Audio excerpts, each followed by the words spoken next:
Hello everyone. तो आज हम पढ़ते क्लास 12। पिछले वीडियो लेक्चर में हमने इलेक्ट्रिक फील्ड इंटेंसिटी पढ़ी थी।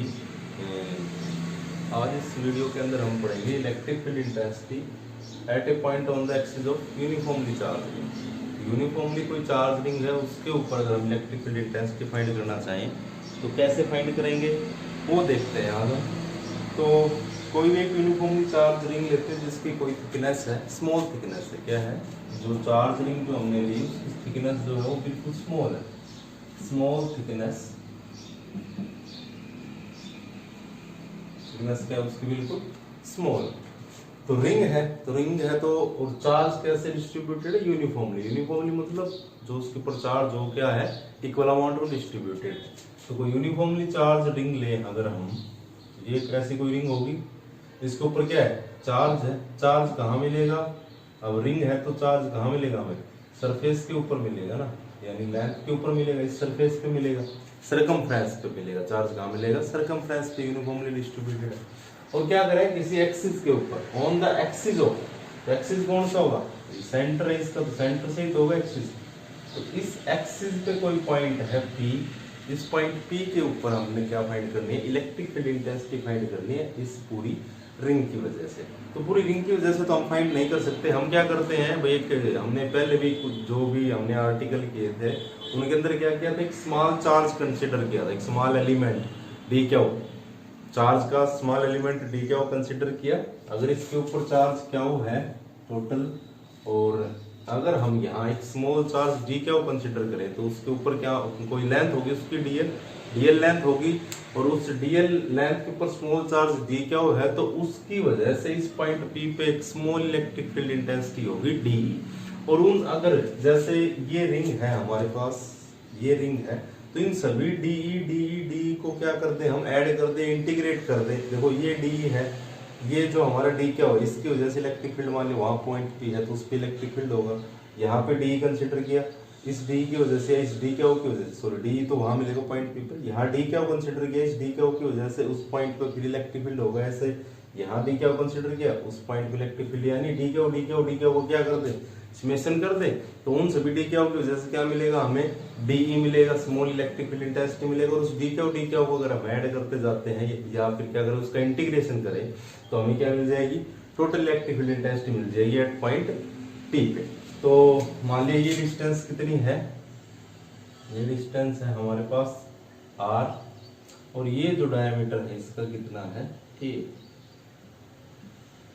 तो हमने क्या किया, एक AB एलिमेंट कंसीडर किया जिसका centre C, AB element consider किया, कंसीडर एन एलिमेंट AB, एक एलिमेंट है AB, स्मॉल एलिमेंट कंसीडर करते हैं। उसकी वजह से देखो, इस स्मॉल एलिमेंट की वजह से यहाँ पे इलेक्ट्रिक फील्ड इंटेंसिटी लिखेंगे और उसका क्या कर देंगे, इंटीग्रेशन कर देंगे। या उन सभी डी क्यू को देखो, ये डी क्यू, ये डी क्यू, ये डी क्यू, डी क्यू आते जाएंगे, उन सभी की वजह से यहाँ इलेक्ट्रिक फील्ड इंटेंसिटी होगी डी। उन सभी डी को ऐड कर देंगे, या इन सभी डी क्यू को ऐड करेंगे तो क्या मिल जाएगा हमें, टोटल इलेक्ट्रिक फील्ड इंटेंसिटी मिल जाएगी। तो हमने एक small element A B consider किया जिसके ऊपर चार्ज डी क्यू है, लेंथ कितनी है डीएल। तो अगर मैं इस चार्ज, इस जो ये लेंथ एलिमेंट है इसके ऊपर अगर डी क्यू चार्ज लिखना चाहूँ तो कैसे लिखेंगे, देखो टोटल चार्ज इस पे कितना है क्यू, हम क्या लिखते हैं, चार्ज डेंसिटी क्यू बाई 2 पाई। 2 पाई का मतलब क्या हुआ, चार्ज पर यूनिट लेंथ। तो सरकमफ्रेंस कितना हो जाएगा, इस रिंग का सर्कल की तरह होगी ना, क्या हो जाएगा 2 पाई। ये किसके इक्वल होगा भाई, लैम्डा के। और लैम्डा को क्या लिखते हैं हम, डी क्यू बाई डी। भाई लीनियर चार्ज डेंसिटी लैम्डा क्या होती है, चार्ज पर यूनिट लेंथ, ये लिखते हैं चार्ज पर यूनिट लेंथ। तो charge per unit length D Q by D L किसके इक्वल होगी, अगर यहाँ लिखना चाहिए हम तो क्यू बाई 2 पाई इक्वल होगा। ये यहाँ से डी क्यू की वैल्यू अगर हम लिखें तो क्या होगी, Q by 2 pi into D L. या फिर अगर हम ऐसे समझे, देखो टोटल चार्ज क्या है इसके ऊपर, कितनी लेंथ पे, 2 पाई पे, तो क्यू बाई 2 पाई हो गया। हमने निकालना कितनी लेंथ पे है, डीएल पे, तो हमने इसको किससे मल्टीप्लाई कर दिया, डीएल से। तो ये क्या निकल गया, डी क्यू।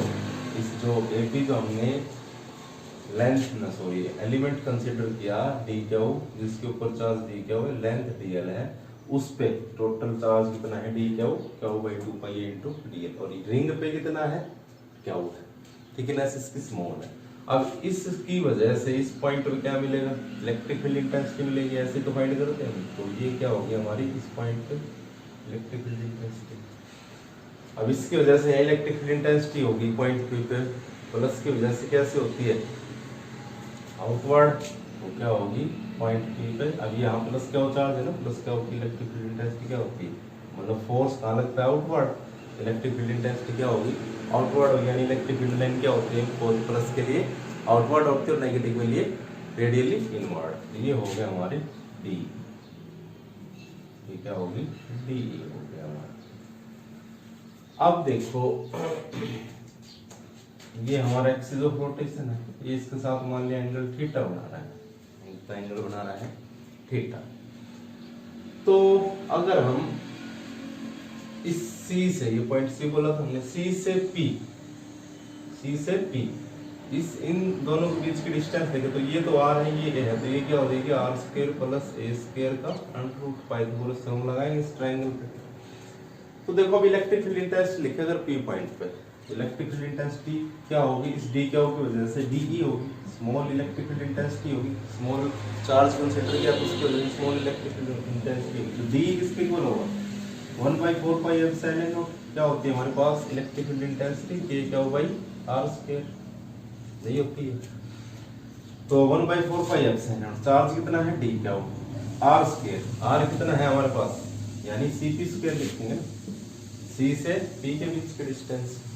तो यहाँ से क्या I value 1/4 epsilon not D क्या हो डिवाइडेड बाई CP कितना है R square plus A square, इसका स्क्वायर करेंगे तो अंडर रूट कैंसिल हो जाएगा, तो R square plus A square. ये तो आ गया हमारी डायरेक्शन। D की डायरेक्शन कैसे दे सकते हैं अलोंग CP प्रोड्यूस, जिस साइड CP को बढ़ाएंगे उस साइड क्या होगी D की डायरेक्शन। ये तो हमने D फाइंड कर लिया। हम क्या फाइंड करना चाह रहे हैं total electric field due to this uniformly charge ring at point P, इस चार्ज रिंग पूरी रिंग की वजह से कितना होगा। तो देखो ये D लिखा, तो अगर हम इस D क्या होगा इन सभी D क्या होगा क्या करते सम, जैसे ये रिंग है हमारे पास, जैसे ये ऐसे देखिए ये रिंग है और वहां कोई पॉइंट P है, तो यहाँ D क्या कंसिडर किया, यहाँ D क्या D क्या D क्या D क्या सभी D क्या को क्या कर रहे हैं हम इंटीग्रेट कर रहे हैं, तो क्या मिल जाएगा हमें टोटल चार्ज मिल जाएगा और हमने D की वैल्यू लिखी थी। तो देखो यहाँ से अगर मैं इस D को, ये एंगल इसके साथ थीटा बना रहा है, इस D को रिजोल्व करूँ तो ये कंपोनेंट क्या हो गया DE, इस डायरेक्शन में DE cos थीटा और परपेंडिकुलर कंपोनेंट क्या होगा DE sin। ये DE का हमने रिजोल्यूशन किया, DE cos थीटा हो गया जिसके साथ एंगल बन रहा है, और ये perpendicular component DE sin theta. अब देखो इसमें DE sin थीटा को हम इंक्लूड करेंगे DE cos थीटा को, दोनों की डायरेक्शन क्या है सेम है, ये परपेंडिकुलर है। तो देखो इनके बीच में कोई एंगल है, तो कौन सा कंपोनेंट ले हम, तो एक बार देखना ये रिंग है हमारी, ये D क्या हो, इस D क्या हो की वजह से यहाँ पॉइंट P पे ये कंपोनेंट तो क्या हो गया, ये नीचे परपेंडिकुलर कंपोनेंट तो D sin थीटा हो गया और ये वाला component D cos theta.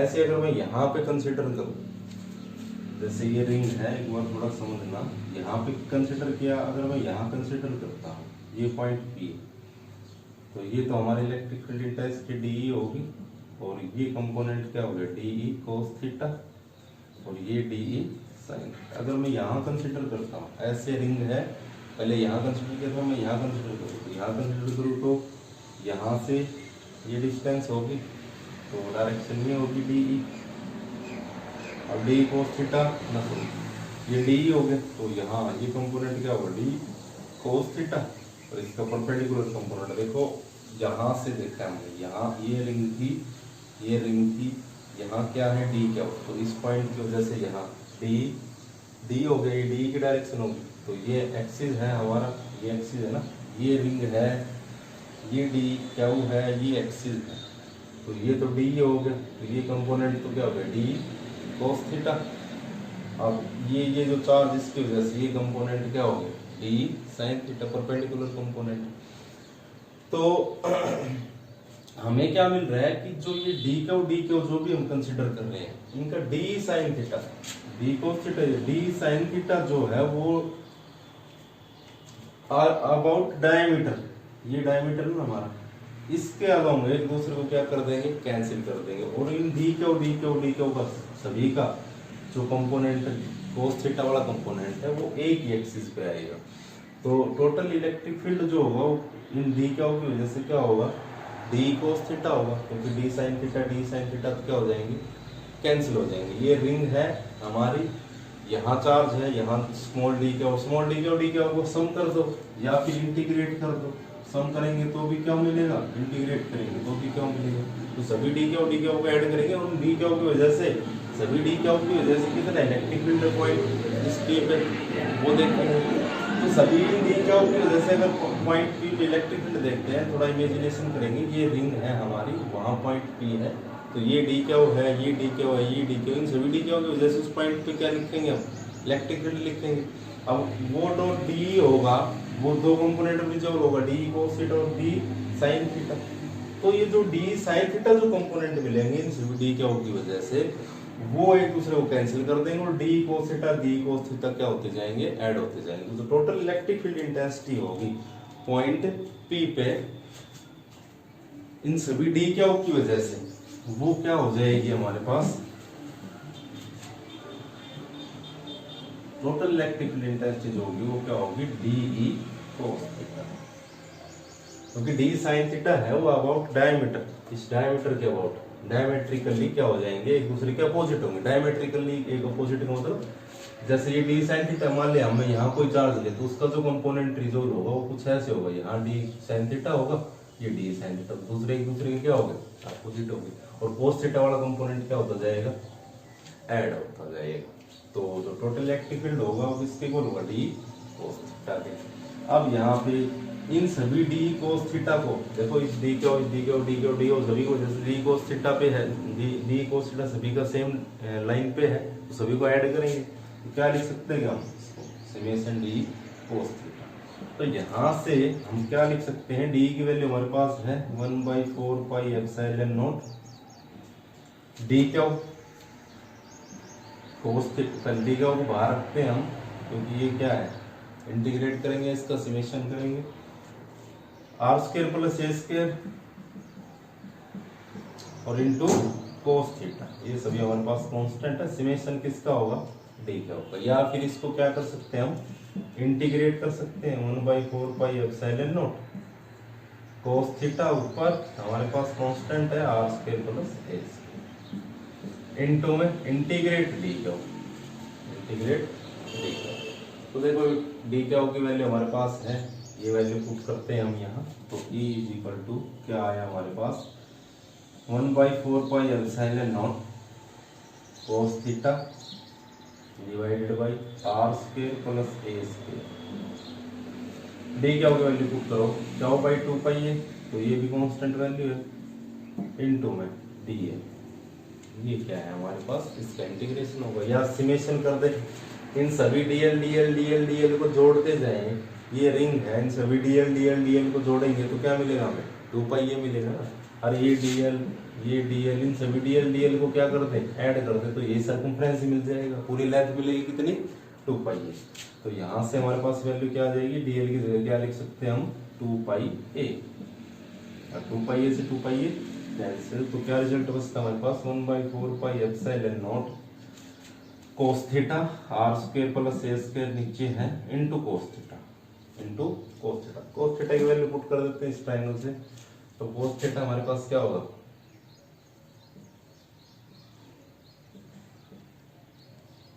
Base upon hypotenuse होता है, पर पंडित बद्री प्रसाद हर हर बोल, तो base upon hypotenuse, cos theta किसके इक्वल हो गया, बेस अपॉन हाइपोटेन्यूज। बेस कितना है हमारे पास आर, हाइपोटेन्यूज कितना है R square plus A square का अंडर रूट। बेस कितना है आर है, hypotenuse R square plus A square का अंडर रूट। तो यहाँ कोस थीटा की जो वैल्यू वो हम पुट करते हैं, यहाँ पे वैल्यू पुट करते हैं कोस थीटा की, तो क्या आई, क्या वो तो है ही हमारे पास, कोस थीटा की वैल्यू पुट करते हैं तो क्या है आर, क्या को यहाँ लिख देते हैं हम, R upon R square plus A square की पावर अंडर रूट है, तो 1/2 लिख सकते हैं, 1/2 ये और 1 ये, तो कितनी हो जाएगी टोटल, 3/2 1/4πε0 क्या हुआ, R square plus A square की पावर 3/2। तो नेट जो रिजल्ट आया हमारे पास इलेक्ट्रिक फील्ड इंटेंसिटी, तो net electric field intensity I at a point on the axis of a uniformly charge ring, वो किसके equal I, E is equal to 1/4πε0 क्या इनटू आर, ऊपर क्या इनटू आर है, नीचे क्या है R square plus A square की पावर 3/2। तो ये आ गई हमारे पास net electric field intensity at a point P due to on the axis, ये एक्सिस है हमारा एक्सिस ऑफ रोटेशन, ये रिंग है, ये एक्सिस है, इस रिंग का एक्सिस यही तो होगा, ये मान लिया एक्सिस हो गया, तो ये चारों तरफ क्या है हमारी रिंग है, तो उसकी वजह से नेट इलेक्ट्रिक फील्ड इंटेंसिटी ये आई। अब इसके अंदर कुछ स्पेशल केस हैं वो देखते हैं हम। तो देखो अगर पॉइंट जो P है, अगर पॉइंट P है वो लाई करता है कहाँ, पॉइंट P अगर लाई करे सेंटर, ये सेंटर O है हमारा, तो पॉइंट P अगर लाई करे सेंटर पे, तो ये पॉइंट P कहाँ चले गया, आ गया सेंटर पे, तो R की वैल्यू क्या होगी 0, ये स्पष्ट है ये, तो R की वैल्यू होगी 0, तो R की वैल्यू 0 यहाँ पुट करेंगे, तो ओवरऑल रिजल्ट क्या हो जाएगा, R की वैल्यू 0, तो क्या इनटू 0 पूरा क्या हो गया 0, यानी इलेक्ट्रिक फील्ड इंटेंसिटी क्या मिलेगी 0, यानी सेंटर ऑफ रिंग पे electric field intensity 0। Second case क्या है, अगर जो पॉइंट P है, P इज फार अवे, बहुत दूर है कहां से, इस रिंग से। अब ये पॉइंट P है, अगर ये बहुत दूर होगा रिंग से, तो यहाँ पे यहाँ से अगर हम देखें तो ये जो रिंग है हमें क्या दिखेगी, एक पॉइंट चार्ज की तरह दिखेगी। बहुत ज्यादा दूर रखे अगर हम इस पॉइंट P को, तो ये जो रिंग है वो हमें क्या दिखेगी, एक पॉइंट चार्ज की तरह से दिखेगी। तो यहाँ जो ये A है वो क्या है, very very very very very very less than R, R बहुत बड़ा है A से। तो इस केस में हम क्या कर सकते हैं, ए स्क्वायर जो है हमारे पास, इसको क्या कर सकते हैं, नेगलेक्ट कर सकते हैं, क्योंकि ए स्क्वायर की वैल्यू क्या मिलेगी, बहुत कम मिलेगी ना, ये पॉइंट बहुत बड़ा है, ये जो डिस्टेंस आ रहा है बहुत ज्यादा है, तो ए क्या ए स्क्वायर क्या सकते हैं, नेगलेक्ट कर सकते हैं। तो यहाँ से क्या मिलेगा, E इज इक्वल टू क्या हुआ, divided by 4πε0 R square plus A square, A square को नेगलेक्ट किया तो आर स्क्वायर की पावर 3/2, तो आर स्क्वायर की पावर 3/2, तो 3/2 मतलब 2 से 2 कैंसिल, तो क्या मिलेगा, इलेक्ट्रिक फील्ड नेट कहाँ पे, जब पॉइंट P बहुत दूर होगा 4πε0 R, तो सेंटर पे तो क्या हो गया 0, और हमारा जो पॉइंट P है अगर वो बहुत ज्यादा डिस्टेंस पे होगा तो वहां पे क्या मिलेगा हमें 4πε0 R³ इंटू R। देखो एक R से एक R यहाँ कैंसिल भी हो सकता है, तो क्या बचेगा R स्क्वायर। डायरेक्शन क्या होगी इसकी, अगर मैं इसको x बोल दूं, तो अगर यहाँ भी लिखे तो डायरेक्शन क्या होगी, अलोंग, E की डायरेक्शन क्या होगी अलोंग px, यहाँ भी अलोंग px। पॉइंट P अगर बहुत ज्यादा दूर होगा तो ए स्क्वायर को नेगलेक्ट कर देंगे, तो E की वैल्यू क्या आएगी 4πε0 इंटू R स्क्वायर। ये हो गया हमारे पास नेट इलेक्ट्रिक फील्ड किसके अलोंग, px के अलोंग। तो कुछ निकलना है, डी को कंसीडर करेंगे, उन सभी की वजह से इस पॉइंट P पे क्या लिखेंगे, इलेक्ट्रिक फील्ड लिखेंगे, डी होगा, सभी डी क्या होगी वजह से, तो उन सभी डी को ऐड करेंगे। देखेंगे यहाँ पे कंपोनेंट रिजोल्व हो रहे हैं, डी का इसके साथ एक्सिस के साथ, d cos theta, D sine theta, और कोई डी क्या कंसीडर करके देखेंगे, तो वहां देखेंगे कि डी कोस थीटा तो सेम लाइन ऑफ एक्सिस पे है, लेकिन जो डी साइन थीटा वो अपोजिट है, डायमेट्रिकली अपोजिट। डायमेट्रिकल डायमीटर जो है उनका, देखो एक डायमीटर हो गया, एक डायमीटर हो गया, तो वो ऊपर होगा, तो ये डी साइन थीटा वो डी साइन थीटा दोनों कैंसिल कर देंगे, बचेगा क्या हमारे पास, ओनली डी कोस थीटा। तो इन सभी जो डी का उनका सभी का डी कंपोनेंट, जो डी कोस थीटा वाला कंपोनेंट, तो वो ऐड होता जाएगा। तो नेट इलेक्ट्रिक फील्ड कैसे लिख सकते हैं, डी कोस थीटा। अब उसका क्या करेंगे, सभी डी का सम करेंगे, डी की वैल्यू हमारे पास है, तो डी क्या होगा, तो डी क्या होगा इंटीग्रेशन करेंगे, या फिर उनका सभी का सम कर दे, समेशन कर देते हैं। तो वहां से हमने वैल्यू निकाल दी, तो फाइनल रिजल्ट हमारे पास क्या आया, क्या हुआ 4πε0 R square plus A square की पावर 3/2। अलोंग कहाँ, इसके अलोंग होगी डायरेक्शन px। तो ये था हमारे पास इलेक्ट्रिक फील्ड इंटेंसिटी कहाँ पे, यूनिफॉर्मली चार्ज रिंग पे। R पे 0 होगा, मतलब R की वैल्यू अगर 0 है, पॉइंट P सेंटर पे है, तो इलेक्ट्रिक फील्ड इंटेंसिटी 0। और अगर पॉइंट पी बहुत ज्यादा दूर रहती है पॉइंट चार्ज की तरह से दिखेगा। और पॉइंट चार्ज के लिए हमने इलेक्ट्रिक फील्ड टेस्ट निकाली थी, वो आती थी क्या, 4πε0r², ये क्या हो भाई r²। तो वही रिजल्ट हमारा यहाँ से आ जाता है, क्योंकि बहुत पॉइंट भी बहुत ज्यादा दूर होगा तो ये क्या दिखेगी, रिंग थोड़ी दिखेगी, हमें पॉइंट चार्ज की तरह दिखेगी। तो उसके लिए हमने पहले निकाले, फिर अब यहाँ से भी निकाल के बता दिया हमने, यही रिजल्ट आया। पहले भी निकाला था वो भी यही रिजल्ट था। तो ये तो हमारे पास थी electric field intensity at a point on the axis of uniformly charge. अब पढ़ते हैं हम torque.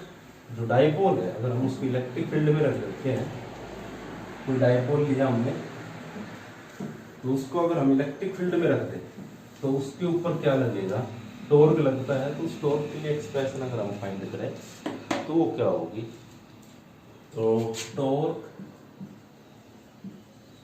On an electric dipole in uniform electric field, uniform electric field हो हमारे पास, और उसके अंदर अगर हम डायपोल को रखते हैं तो उसके ऊपर टॉर्क लगेगा, उसके एक्सप्रेशन हम फाइंड करते हैं। तो यूनिफॉर्म का मतलब क्या है कि इलेक्ट्रिक फील्ड क्या है, हर एक पॉइंट पे सेम मिलेगा। जैसे चार्ज रिंग के ऊपर चार्ज था यूनिफॉर्मली डिस्ट्रीब्यूट था, तो सभी पॉइंट पे चार्ज क्या है, इक्वल है। तो यूनिफॉर्मली इलेक्ट्रिक फील्ड है। तो देखो डायग्राम देखते हैं, ये हमारी मान ली इलेक्ट्रिक फील्ड की डायरेक्शन, ये इलेक्ट्रिक फील्ड की हमारी क्या है, डायरेक्शन। इस डायरेक्शन में इलेक्ट्रिक फील्ड है, यूनिफॉर्म है, हर एक पॉइंट में क्या है, यूनिफॉर्म है। तो हमने यहाँ क्या किया, एक डायपोल लिया और उसको रख दिया, कुछ ऐसे रख दिया हमने डायपोल। ये डायपोल है, ये माइनस क्यों, और ये डायपोल की जो लेंथ है वो कितनी होगी, 2a। ये डायपोल का क्या हो गया, हमारा सेंटर और पॉइंट बोल देते हैं। तो ये यहाँ से यहाँ तक की डिस्टेंस कितनी हो जाएगी, ये 2a होती है डायपोल की लेंथ। तो यहाँ से यहाँ तक की डिस्टेंस a और यहाँ से यहाँ तक की डिस्टेंस a। डायपोल मूवमेंट की डायरेक्शन कैसे होगी, पॉजिटिव से नेगेटिव की जाएगी। डायपोल मूवमेंट की डायरेक्शन होगी, ये क्या हो गया हमारा, e होगी। तो देखो ये एंगल जो है, जो हमारा डायपोल मूवमेंट, जो डायपोल है वो ई के साथ मान लिया एंगल थीटा बना रहा है। कितना एंगल बना रहा है, एंगल थीटा। ये एंगल कितना होगा, थीटा एंगल बना रहा है इसके साथ। तो पी और ई के बीच में एंगल कितना है, ये हमारा पी हो गया और ये हमारा क्या हो गया, ई। इनके बीच में एंगल कितना है, थीटा है। ये तो पी हो गया, ये क्या हो गया, ई। तो पी और ई के बीच में एंगल थीटा। अब देखो यूनिफॉर्मली चार्ज डिस्ट्रीब्यूशन ना, सॉरी यूनिफॉर्मली इलेक्ट्रिक फील्ड है, इलेक्ट्रिक फील्ड सेम है, तो दोनों पे फोर्स क्या लगेगा, इक्वल लगेगा। हमने इलेक्ट्रिक फील्ड के लिए एक्सप्रेशन लिखी थी, is equal to F by क्या हो, फोर्स पर यूनिट चार्ज। तो एफ इज इक्वल टू क्या होता है, क्या होगी। तो देखो यहाँ पे जो प्लस क्या हो चार्ज है, उसके ऊपर फोर्स कैसे लगेगा, जो प्लस क्या हो चार्ज होता है उसका इलेक्ट्रिक फील्ड क्या होता है, आउटवर्ड, और उसी डायरेक्शन में क्या होता है, फोर्स। दोनों की डायरेक्शन क्या होगी, सेम। यानी इलेक्ट्रिक फील्ड की डायरेक्शन में क्या लगेगा, प्लस क्या हो चार्ज पे फोर्स लगेगा। भाई इलेक्ट्रिक फील्ड में रखे हैं हम, तो इसके ऊपर फोर्स लगेगा। इलेक्ट्रिक फील्ड में रखते हैं तो फोर्स क्या होता है, एफ बाई क्या हो, यानी एफ की वैल्यू लिखते तो क्या होगी, तो फोर्स लगेगा इसके ऊपर। तो जब प्लस क्या हो चार्ज के लिए इलेक्ट्रिक फील्ड लाइन कैसे होता है, आउटवर्ड, तो इसके ऊपर फोर्स लगेगा आउटवर्ड। और कैसे होगा, इन the direction of electric field. Force कैसे होगा, इन the direction of electric field. अब इलेक्ट्रिक फील्ड कैसे है, ऐसे, तो फोर्स कैसे लग गया इसके ऊपर, F is equal to W in the direction of electric field। Direction जो है इलेक्ट्रिक फील्ड की उसी डायरेक्शन में। अब इस माइनस क्या पे देखें, तो माइनस क्या पे इलेक्ट्रिक फील्ड। अब यहाँ इलेक्ट्रिक फील्ड कैसे, ऐसे, इस पे जो फोर्स लगे वो कैसे लगेगा, इसकी इलेक्ट्रिक फील्ड लाइन कैसे होती है, रेडियली इनवर्ड, तो फोर्स भी कैसे लगेगा, अंदर की तरफ लगेगा।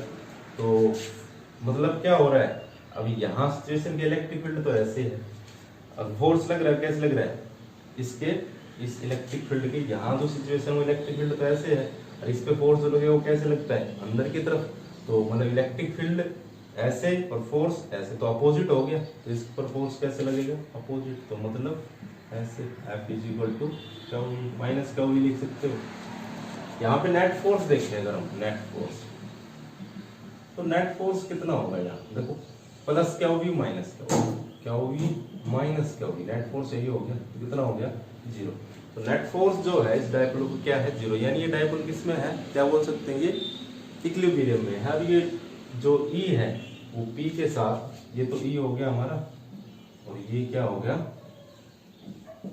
P, देखो ये P है और ये E, तो E और P के बीच में एंगल कितना है थीटा, किसी एंगल थीटा पे रखा है ये, और जो नेट फोर्स इसके ऊपर क्या है 0, यानी इक्विलिब्रियम में है।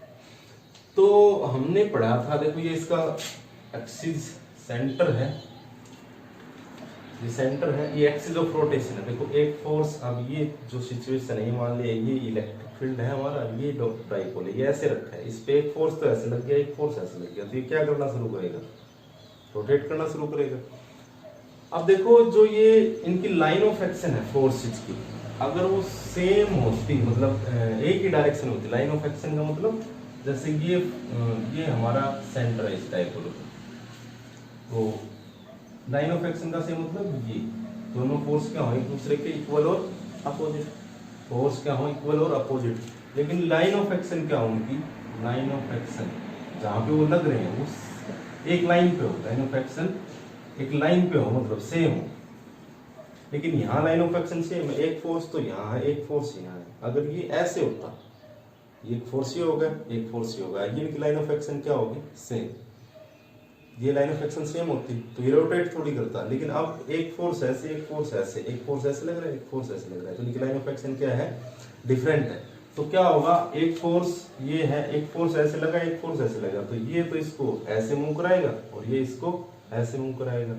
हमने पढ़ा भी था कि जब भी टू इक्वल और अपोजिट फोर्स लगते हैं, लाइन ऑफ एक्शन इनकी डिफरेंट है, तो टू इक्वल फोर्स है और अपोजिट, इक्वल और अपोजिट फोर्स जब लगते हैं तो क्या करता है वो रोटेट करता है। ये हमने 11th में पढ़ा है, रोटेट करेगा इस एक्सिस ऑफ रोटेशन, इसका एक्सिस ऑफ रोटेशन क्या है, ये about centre of mass rotate करेगा, अबाउट 11th में सभी पढ़ा है हमने, about centre of mass, centre of mass के अबाउट क्या करेगा वो रोटेट करेगा। जब टू इक्वल और अपोजिट फोर्स लगते हैं तो सेंटर ऑफ मास के अबाउट क्या करेगा रोटेट करेगा। ये इलेक्ट्रिक फोर्स, इस पे फोर्स ऐसे अपोजिट, तो ये क्या करना शुरू करेगा रोटेट करना, और उसको हम क्या बोलते हैं, क्या लग गया उसके ऊपर टॉर्क लग गया, क्या लग गया टॉर्क। अब टॉर्क की वैल्यू हम क्या लिखते हैं अभी, फोर्स इनटू परपेंडिकुलर डिस्टेंस, यही लिखते हैं 11th में पढ़ा है। फोर्स क्या होता है, फोर्स और जो परपेंडिकुलर डिस्टेंस है उसको मल्टीप्लाई करा दे तो क्या निकल जाएगा, टॉर्क निकल जाएगा। तो ये रोटेट करने लग गया, ये ऐसे और ये ऐसे रोटेट किया, ये जैसे इस पे ऐसे फोर्स लगा, ये ऐसे तो क्या करने लग गया रोटेट, कैसे क्या किया ये रोटेट किया। ये एंगल थीटा है तो ये एंगल भी क्या हो गया हमारा थीटा होगा। ये सेंटर है हमारा इस डाइपोल का, यानी एक्सिस ऑफ रोटेशन ये है ना, ये मान लीजिए डाइपोल है तो ये एक्सिस ऑफ रोटेशन है, सेंटर ऑफ मास यही होगा, यहाँ पे बिल्कुल ये बैलेंस होगा। तो इसके अबाउट क्या करेगा, ये अभी हमने ऐसे रखा है, ये कैसे घूमेगा, ऐसे रखा है तो ये ऐसे घूमेगा ऐसे, तो इस एक्सिस ऑफ रोटेशन के अबाउट क्या कर रहा है रोटेट, ऐसे घूम रहा है ना, इसके ऊपर क्या लग गया टॉर्क। तो टॉर्क एक तो टॉर्क ये लगा और एक टॉर्क ये लगा, तो फोर्स इनटू परपेंडिकुलर डिस्टेंस। अब परपेंडिकुलर डिस्टेंस कौन सी होंगी, तो देखो ये तो हमारा F और ये हमारा सेंटर, तो ये F ये सेंटर एक्सिस ऑफ रोटेशन और ये फोर्स, ये एक्सिस ऑफ रोटेशन है और ये फोर्स है, तो इनके बीच में परपेंडिकुलर डिस्टेंस कौन सी होगी, ये वाली होगी ना, यही तो होगी परपेंडिकुलर डिस्टेंस। और ये तो फोर्स हो गया, ये तो फोर्स, यानी यहाँ अगर देखें एक बार थोड़ा सा, जैसे ये तो फोर्स है, ये हमारा क्या है एक्सिस ऑफ रोटेशन है, तो ये डिस्टेंस क्या है परपेंडिकुलर डिस्टेंस है, तो ये वाली डिस्टेंस क्या होगी परपेंडिकुलर डिस्टेंस, कहाँ से सेंटर ऑफ मास से या एक्सिस ऑफ रोटेशन से लेंगे। जो भी डिस्टेंस लेंगे वो कहाँ से लेंगे, force and axis of rotation. Perpendicular distance कहाँ से मेजर करेंगे, फोर्स और एक्सिस ऑफ रोटेशन के बीच में जो डिस्टेंस होगी परपेंडिकुलर, ये फोर्स हो गया, ये एक्सिस ऑफ रोटेशन हो गया, इनके बीच में परपेंडिकुलर डिस्टेंस ये होगी। ऐसे इसके लिए बात करें, ये किस डायरेक्शन में रोटेट करने लग गया, क्लॉकवाइज। अब इस माइनस क्यू के लिए देखें, तो ऐसे मूव कर रहे हैं तो फोर्स ऐसे, और ये एक्सिस ऑफ रोटेशन, तो ये एक्सिस ऑफ रोटेशन हो गया, ये फोर्स हो गया, तो इनके बीच में परपेंडिकुलर डिस्टेंस कौन सी होगी, ये वाली होगी भाई। ये एक्सिस ऑफ रोटेशन है, ये फोर्स है, तो इनके बीच में परपेंडिकुलर डिस्टेंस यही तो होगी, तो ये होगी हमारी परपेंडिकुलर डिस्टेंस। एक ये परपेंडिकुलर डिस्टेंस है, ये परपेंडिकुलर डिस्टेंस। अब इन दोनों देखो, इस वाले प्लस क्या पे टॉर्क T1 लगेगा, और इस पे टॉर्क T2 दोनों, और जो नेट टॉर्क होगा इस डायपोल पे वो किसके इक्वल होगा, T1 plus T2 net torque यही होगा भाई। दोनों को ऐड कर देंगे दोनों टॉर्क को, तो क्या निकल जाएगा, नेट टॉर्क निकल जाएगा। इस डायपोल पे जब हमने किसी एंगल थीटा रखा है, इसके अंदर यूनिफॉर्मली इलेक्ट्रिक फील्ड में फोर्स लगेगा, फोर्स की वजह से रोटेट करना स्टार्ट करेगा, क्योंकि जो इक्वल और अपोजिट फोर्स होते हैं किसी भी सिस्टम पे लगते हैं, इक्वल और अपोजिट फोर्स, इक्वल और अपोजिट हो, उनका लाइन ऑफ एक्शन क्या हो, डिफरेंट हो। लाइन ऑफ एक्शन क्या है, ये बहुत इंपॉर्टेंट है, लाइन ऑफ एक्शन क्या होना चाहिए, different. Line of action different, अगर सेम होगा तो बैलेंस ही हो जाएगा। लाइन ऑफ एक्शन क्या हो, डिफरेंट, तो रोटेट करेंगे उसको हम अबाउट सेंटर ऑफ मास, उस सेंटर ऑफ मास के अबाउट, या लाइन ऑफ एक्शन ना सॉरी एक्सिस ऑफ रोटेशन के अबाउट, उसको क्या बोलते हैं, टॉर्क। टॉर्क होता क्या, force into perpendicular distance. Total torque plus का की वजह से होगा, माइनस का की वजह से T1 प्लस T2 लिख सकते हैं। अब एक बार ये देखते हैं परपेंडिकुलर डिस्टेंस की वैल्यू क्या है। तो देखो ये A है, ये भी A है, तो ये A है, हमने फाइंड करनी है ये वाली। तो देखो इस A को अगर मैं रिजोल्व करूं, ये एंगल क्या है, थीटा बना रहे हैं, तो अगर मैं इस ट्राइंगल से फाइंड भी करना चाहूँ, इस ट्राइंगल से, तो देखो मैंने ये डिस्टेंस फाइंड करनी है, तो साइन थीटा किसके इक्वल होता है, परपेंडिकुलर अपॉन हाइपोटेन्यूज। परपेंडिकुलर कितना है हमारा, ये, अपॉन हाइपोटेन्यूज कितना है, ये, तो परपेंडिकुलर कितना हो गया, ये, तो हाइपोटेन्यूज ये, परपेंडिकुलर ये, हाइपोटेन्यूज सॉरी, परपेंडिकुलर ये है हमारा, परपेंडिकुलर ये हो गया, हाइपोटेन्यूज ये हो। तो परपेंडिकुलर हमें क्या चाहिए, ये वाली चाहिए ना, परपेंडिकुलर चाहिए, तो परपेंडिकुलर को P लिख लेते हैं, हाइपोटेन्यूज कितना है A, परपेंडिकुलर अपॉन हाइपोटेन्यूज। ये ट्रायंगल हो गया ना, ये राइट एंगल हो गया, ये ट्रायंगल है, तो ये परपेंडिकुलर, ये हाइपोटेन्यूज, ठीक है। तो परपेंडिकुलर की वैल्यू हम फाइंड करना चाह रहे हैं, क्योंकि हमने परपेंडिकुलर डिस्टेंस चाहिए, तो परपेंडिकुलर अपॉन हाइपोटेन्यूज कितना हो गया, ये कितना है, A है ना, ये भी A है, तो P/A, तो यहाँ से परपेंडिकुलर की वैल्यू क्या आ गई, A sin थीटा। ऐसे ही यहाँ लिखें, तो ये परपेंडिकुलर और ये हाइपोटेन्यूज, तो यहाँ भी क्या आएगी, ये वाली जो डिस्टेंस होगी, ये क्या आएगी, A sin थीटा। ऐसे ये भी क्या आएगी, A sin थीटा, ठीक है। ये भी कितनी आई, A sin थीटा, ये परपेंडिकुलर और ये हाइपोटेन्यूज, तो परपेंडिकुलर और हाइपोटेन्यूज किसकी इक्वल होता है, sin थीटा के। तो P को परपेंडिकुलर को हमने P लिखा, हाइपोटेन्यूज कितना हमारे पास A है, तो ये भी P A sin थीटा ही, और ये भी A sin थीटा। तो अब देखो दोनों की वैल्यू लिखते हैं, तो torque is equal to Q1 क्या होगा, फोर्स इनटू परपेंडिकुलर डिस्टेंस। तो फोर्स कितना लगा, क्या होगी, इनटू परपेंडिकुलर डिस्टेंस क्या है हमारे पास, A sin theta, A sin plus torque T2 होगा, वो भी क्या होगा, फोर्स इनटू परपेंडिकुलर डिस्टेंस। तो फोर्स कितना लगा है, क्या होगी। अब इनकी डायरेक्शन वायरेक्शन देखो, ये फोर्स इस डायरेक्शन में, ये इस डायरेक्शन में, रोटेट करेंगे ऐसे, तो डायरेक्शन तो हमने पहले ही बता दिया, तो दोनों टॉर्क को क्या कर देंगे, नेट टॉर्क चाहिए ना हमने इस पूरे डाइपोल पे, तो नेट टॉर्क तो सम करना पड़ेगा। तो क्या होगी, ई फोर्स क्या हो गया, क्या होगी, perpendicular distance A sin theta, ऐसे ही फोर्स दूसरे पे क्या होगी, perpendicular distance A sin theta. तो यहाँ से T दोनों से मैं तो क्या लिख सकते हैं, 2QE A sin थीटा। अब देखो torque equal to Q into 2a लिख सकता हूँ मैं, इसी को अरेंज कर दिया हमने, थोड़ा रीअरेंज कर दिया, a into sine Q into 2a क्या होता है हमारे पास, डाइपोल मोमेंट होता है, तो टॉर्क इक्वल टू क्या हो गया, p e साइन थीटा, क्या हो गया torque p sine theta. Torque भी वेक्टर क्वांटिटी है, डायरेक्शन है, और हमारे पास ये भी वेक्टर क्वांटिटी है, एफ भी वेक्टर क्वांटिटी है, तो टॉर्क भी क्या होगी वेक्टर क्वांटिटी। इसकी डायरेक्शन भी बतानी पड़ेगी भी कैसे होगा। तो टॉर्क किसके इक्वल आया, पी साइन थीटा। तो देखो पी ई साइन थीटा, देखो ये हमारे पास ई और ये पी, इनके बीच में एंगल कितना है, थीटा। अब देखो ये ई है और ये है हमारा पी, ये ई और ये है पी, तो ये पी है और ये क्या है, ई। रोटेट कैसे कर रहे हैं डाइपोल, ऐसे, तो ऐसे घूम रहे हैं, यानी P से E क्लॉकवाइज हो गए। तो देखो हमने क्रॉस प्रोडक्ट पढ़ा है, तो हम क्रॉस प्रोडक्ट क्या लिख सकते हैं, P क्रॉस E या E क्रॉस P, ये लिखते हैं। दोनों वैल्यू क्या होगी, इसकी होगी P साइन थीटा और इसकी लेंथ में पढ़ा तो इसकी होगी EP साइन थीटा। दोनों में फर्क क्या है, सिर्फ डायरेक्शन का फर्क है, इसका फर्क है डायरेक्शन का। P E साइन थीटा और EP साइन थीटा, इसमें एक क्लॉकवाइज होगा एक एंटी क्लॉकवाइज होगा। तो देखो यहाँ देखते हैं अगर हम, तो कौन सी यूज करें हम, P क्रॉस E यूज करें या E क्रॉस P यूज करें।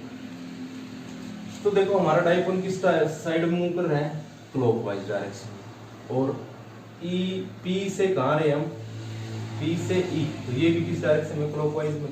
भाई यही होना चाहिए, P और E भी क्या होने चाहिए, क्लॉकवाइज में, और डाइपोल भी हमारा कैसे रोटेट करेगा, क्लॉकवाइज में। क्लॉकवाइज में रोटेट कर रहा है, ऐसे घूम रहा है, तो P और E भी कैसे होने चाहिए, क्लॉकवाइज। तो P से E ये क्लॉकवाइज हो गया हमारा, तो P क्रॉस E लिख सकते हैं ना।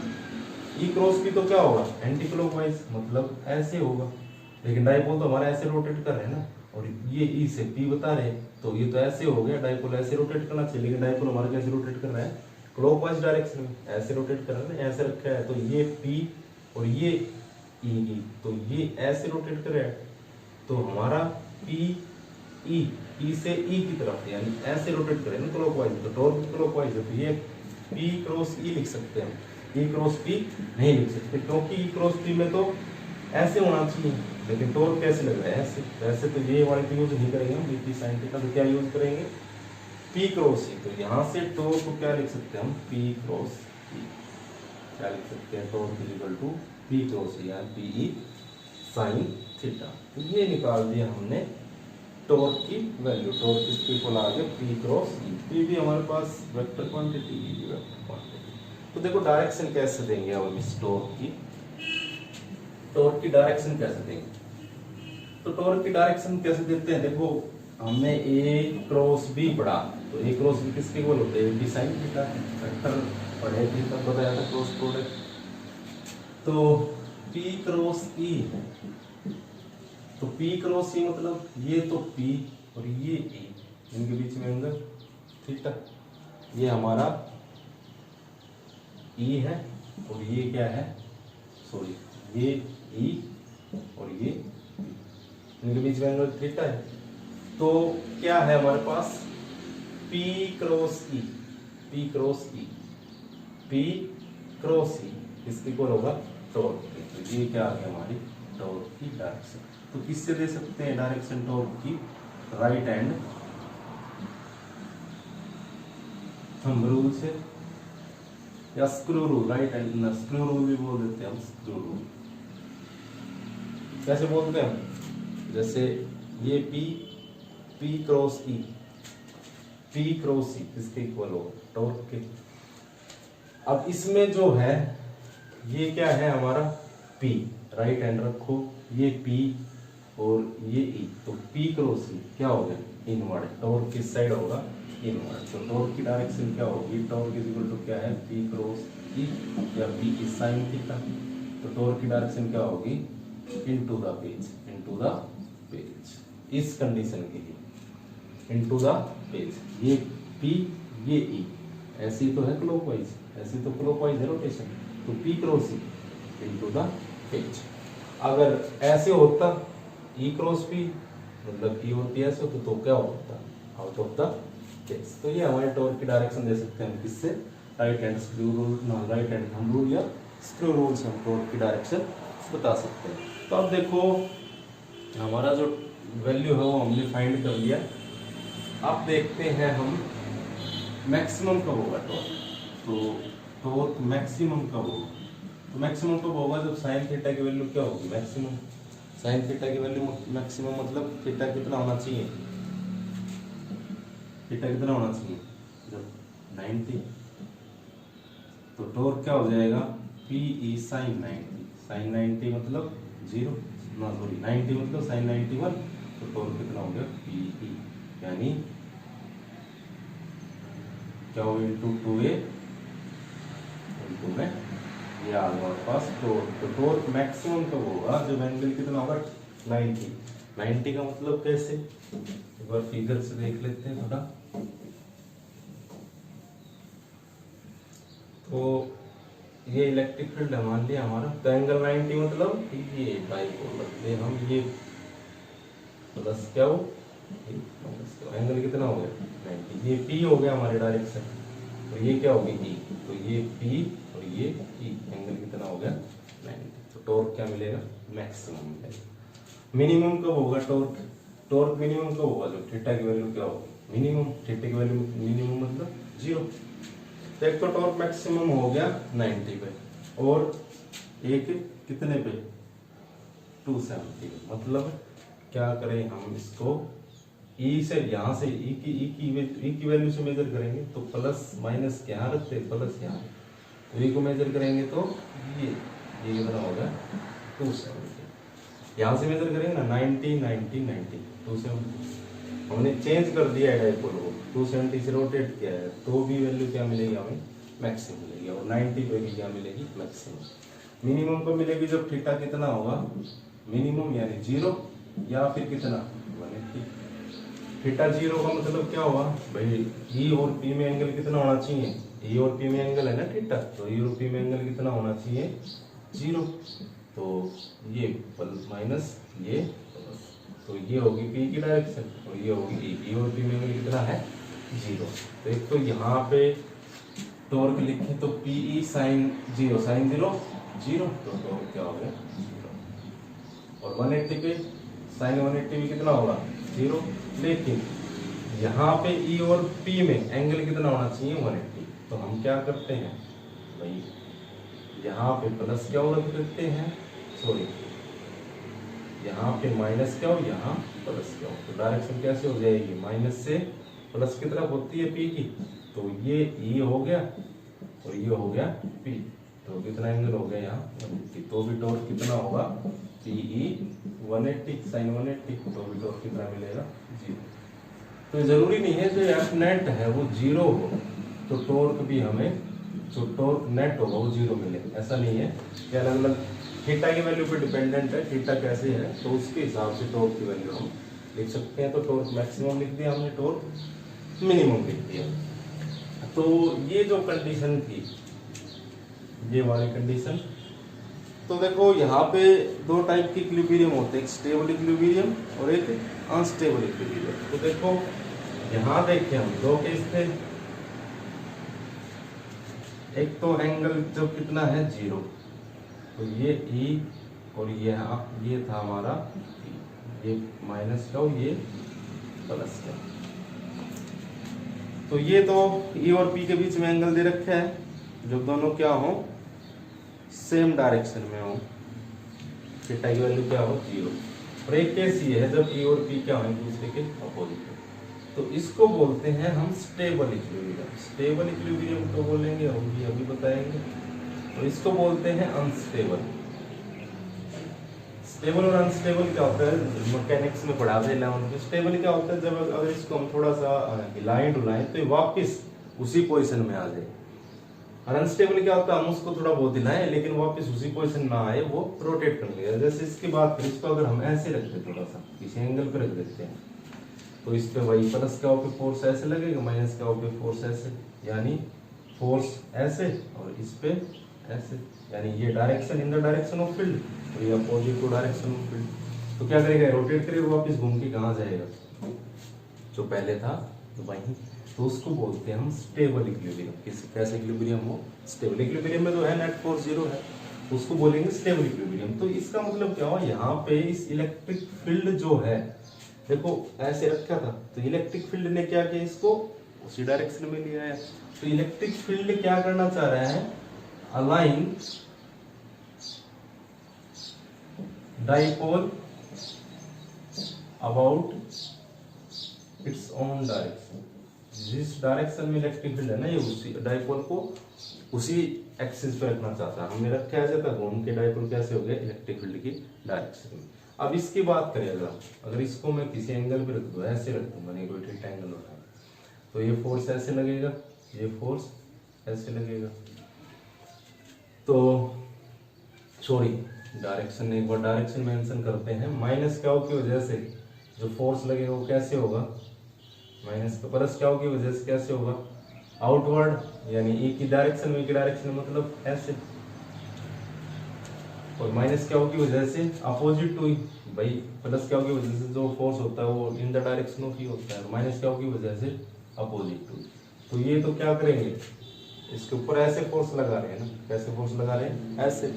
तो कैसे हो गए अनस्टेबल इक्विलिब्रियम। इसको मैं थोड़ा सा किसी एंगल पे रख दूं, तो यहाँ पे फोर्स कैसे लगेगा, ऐसे, और इस पे फोर्स कैसे लगेगा, ऐसे। तो डायरेक्शन ऑफ फील्ड में या अपोजिट टू फील्ड माइनस क्या होती है, तो देखो क्या करेगा, ये रोटेट करेगा ना ऐसे। तो हमने इसको ऐसे रखा था, क्या होना चाहिए था, वापस घूम के ऐसा आना चाहिए था ना, तभी तो उसको स्टेबल बोलते हैं। लेकिन ये तो रोटेट करने लग गया, इसकी पोजीशन तो चेंज होगी, और ओरिएंटेशन की जो उसकी वो चेंज होगी। तो मतलब कैसा इक्विलिब्रियम है ये, अनस्टेबल इक्विलिब्रियम। तो स्टेबल इक्विलिब्रियम होता है, ये अनस्टेबल इक्विलिब्रियम होता है। तो ये था हमारे पास टॉर्क। तो टॉर्क की एक्सप्रेशन क्या आई, पीई साइन थीटा या पी क्रॉस ई। डायरेक्शन कैसे देंगे, राइट हैंड थंब रूल से या स्क्रू रूल से। तो स्टेबल और अनस्टेबल इक्विलिब्रियम थे, इसका डायमेंशन फॉर्मूला और यूनिट क्या होंगी, टॉर्क की तो फोर्स इनटू डिस्प्लेसमेंट, तो फोर्स की न्यूटन मीटर। डायमेंशन फॉर्मूला की बात करें तो क्या होगा, फोर्स का mLT-2 इनटू में L। तो फोर्स का डायमेंशन, सॉरी टॉर्क का डायमेंशन फोर्स इनटू डिस्प्लेसमेंट होता है ना, फोर्स इनटू परपेंडिकुलर डिस्टेंस। तो फोर्स तो क्या हो गया mLT-2, परपेंडिकुलर डिस्टेंस को किस में लिखेंगे, L से लिखेंगे, तो mL/T-2, ये क्या होगा इसका डायमेंशन फॉर्मूला हो गया। तो ये था टॉर्क के बारे में। नेक्स्ट लेक्चर में हम पढ़ेंगे, भाई ये टॉर्क है, टॉर्क लगाते ही रोटेट करने लगा क्लॉकवाइज डायरेक्शन में, वो इलेक्ट्रिक फील्ड के ऊपर। अगर इलेक्ट्रिक फील्ड ऐसे लगा देते हैं तो एंटी क्लॉकवाइज डायरेक्शन में क्या करेगा, रोटेट करेगा। अभी हमने इलेक्ट्रिक फील्ड ऐसे लिखा है, तो ये क्लॉकवाइज डायरेक्शन में रोटेट कर रहे हैं। तो ये टॉर्क लगाना, टॉर्क लगेगा तो इसकी जो डायपोल की पोजीशन चेंज होगी ना, पहले तो ये ऐसे था, अब ये देखो घूम के ऐसे हो गए, पोजीशन चेंज होगी। पोजीशन चेंज होगी तो इसके अंदर क्या होगी, पोटेंशियल एनर्जी। तो नेक्स्ट लेक्चर में पोटेंशियल एनर्जी फाइंड करेंगे। और मेन जो यहाँ से कंक्लूजन क्या निकलता है कि जो इलेक्ट्रिक फील्ड है ना, वो इस डायपोल को अपने डायरेक्शन के अंदर ही अलाइन करना चाह रहा है। ऐसे रखा था, घूम के कहाँ पे ऐसे उसी डायरेक्शन में आ गए। और पहले भी जो हमने किया था उसमें घूम के कैसे आ गए थे, ऐसे ही। तो अपनी डायरेक्शन में क्या करना चाह रहे हैं, अलाइन करना चाह रहे हैं। तो आज के लिए इतना ही।